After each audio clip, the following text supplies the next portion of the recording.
Welcome, Jack. Thank you so much for being here with us today and for sending your work to us. We're just thrilled to have it here at Cindependent.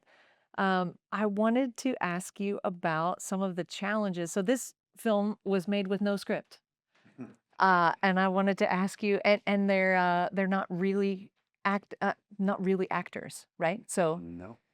what was that like? I can't even imagine. Yeah, it was a challenge when Sam, our director, came to David and I, my fellow producer on this. It was interesting because we had worked with Sam before, and David and Sam had went to USC together, so they had worked together quite a bit. And Sam and I and David worked on a movie called Trap Jazz, which is on, I think you can watch it on Hulu and Disney.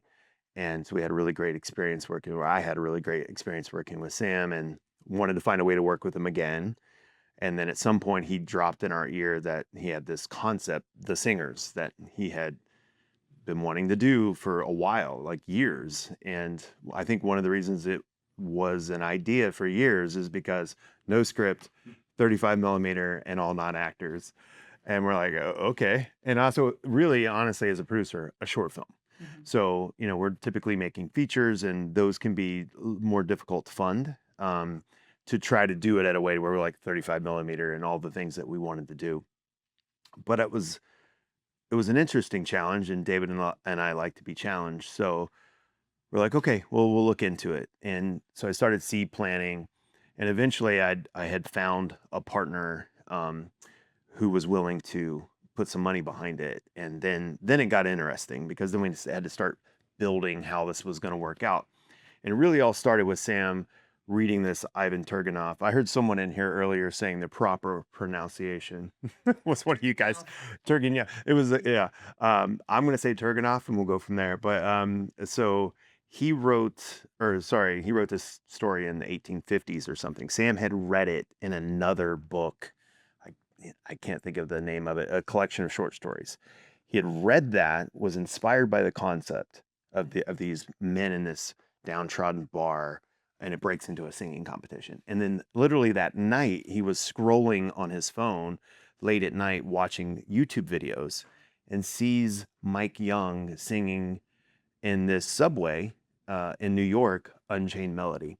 And he stuck the two together, and he's like, this is what I want to do. And so I was like, this is really interesting concept, bringing these kind of viral sensations, putting them in a movie. They haven't acted before. And so that was really the beginning of it. And there wasn't a lot more threaded to it other than he had actually the original 3 cast members he had was Mike and 2 other guys that are not in the film. Okay. Yeah, that's where the twist starts to come. So once we really started realizing, okay, we're going to get funding and we're going to be able to make this movie, we got into a situation where we started casting, and we had an amazing casting director, Natalie Lynn, that helped us with a lot of the characters you're seeing in the film.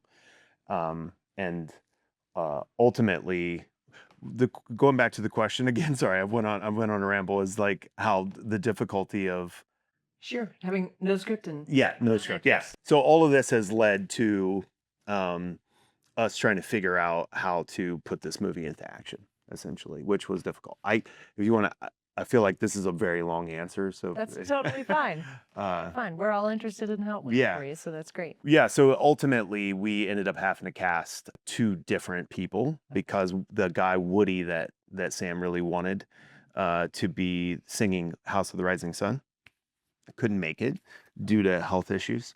So we cast Chris Smither, who you see in there, and then Judah, who's the guy that leaves the bar. Okay.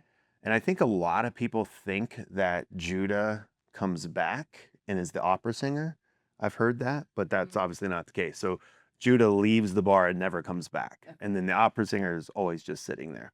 So, and then the piano player was a last minute scenario. And he played for real? Yeah. So Sam found him on a video busking in New Orleans. That's amazing. And honestly, about 4 days before we started filming, we had lost Woody.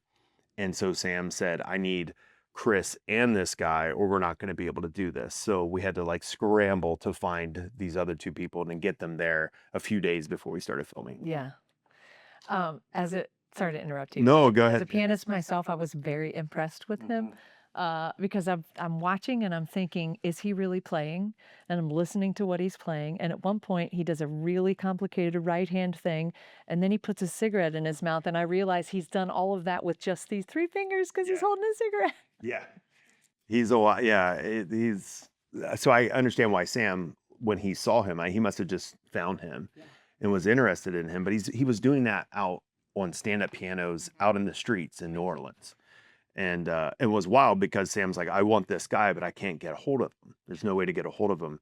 I've been trying to get a hold of him for like a year. So now I have 2 days to book him before we're going to be filming. And I'm like, okay, how do I get a hold of this guy?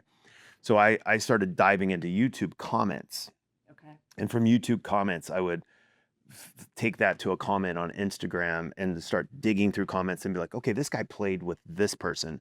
So I try to get through this person. And then I found somebody that I knew in Ojai, California, who had played with him, Okay. got this guy's number to get on a call with this street poet that would type poetry who knew him and played in a band with him, got in on the phone with him. And then he put me on the phone with Will that night. This was like a Tuesday night. We were filming on Friday. And then this guy answers the phone and he's like, who's this? And what's going on? And he's like living on a boat in Massachusetts, and I'm like, well, you want to come to this movie? And he's like, does it have per diem? I was like, we'll work it out. Yeah, sure. So we flew him in. Like everything happened 2 days before we started filming, 2 or 3 days with 2 main cast members. And it was like, crazy. Yeah. That's amazing.